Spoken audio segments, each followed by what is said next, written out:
Mr. Gandhi, welcome to Stanford.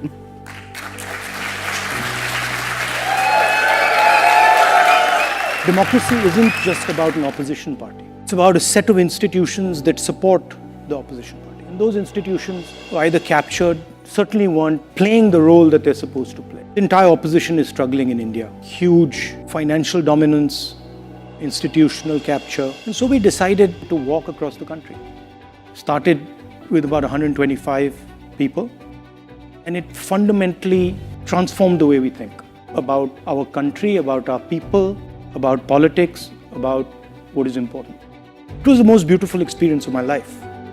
We met what I would best describe as the soul of our country.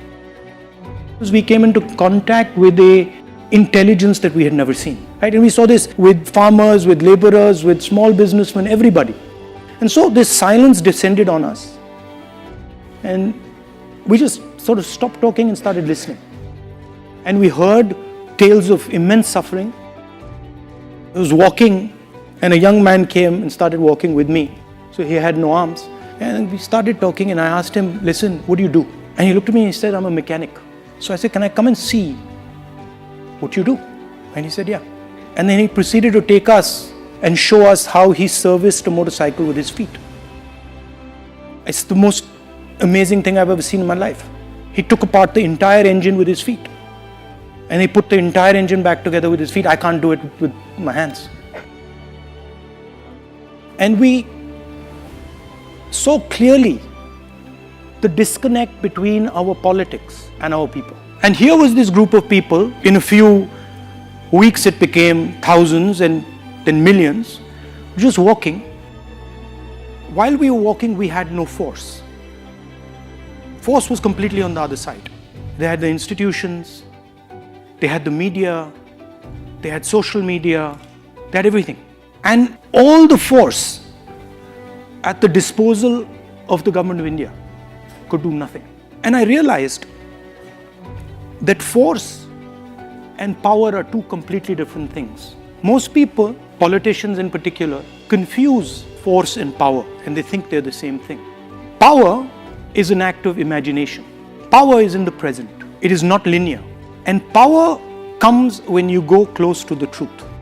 The reason we could not be stopped by force is because we were weaving around near the truth. And what was really interesting to me was it didn't matter how much force the other side had. They simply could not transfer that force into power. You know, people who ask us, so when are you going to stop? We're like, we're not going to stop, we're going all the way to Kashmir. No, you're not going to be able to go to Kashmir. They told me in Kashmir that, look, if you walk the last 4 days, you're going to get killed. I was like, fine, no problem, let them do it. It doesn't matter how much force the other person has.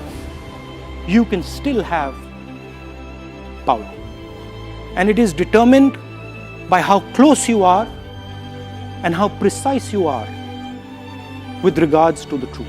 You can see these moments of power versus truth in history. My leader, Mahatma Gandhi, fought the entire British Empire. He had no force. They had all the force, all the structures, the army, everything. Didn't matter. The Declaration of Independence here in the United States, again, a moment of power, a moment of truth. I think there are difficult times, but there are also times of opportunity.